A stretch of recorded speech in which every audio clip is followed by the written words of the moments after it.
আমি না বুঝতেছি না তুমি এরকম কেন করতেছো। আচ্ছা তুমি আমাকে বল, বিএসসির জন্য আমার কানাডাতে স্কলারশিপ সহ সবকিছু রেডি ছিল। তুমি বললে এখন গেলে নাকি আমি তোমাকে হারাবো, তোমাকে অন্য কোনো ছেলের সাথে বিয়ে দিয়ে দিবে। ওকে ফাইন, আমি সবকিছু ক্যান্সেল করলাম। তারপর তুমি বললা তোমার বাবা বলছে যে বেকার কোনো ছেলের সাথে বিয়ে দিবে না। আমি সবকিছু ছেড়ে আমার বাবার বিজনেসে বসা শুরু করলাম, যেটাই আমার এতটুকু ইন্টারেস্ট ছিল।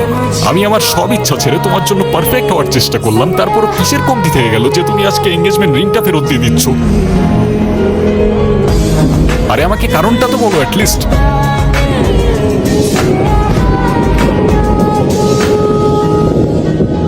কোনো কারণ নেই, আমার মনে হচ্ছে না আমাদের একসাথে থাকাটা পসিবল।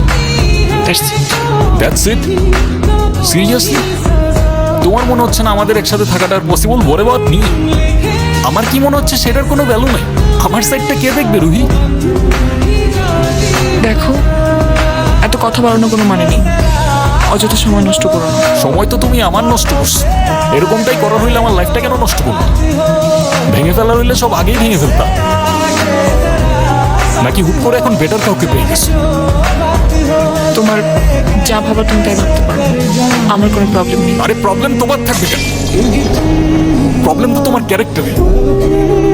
আর আমার লাকের প্রবলেম যে তোমার মতো একটা মেয়েকে ভালোবাসছি।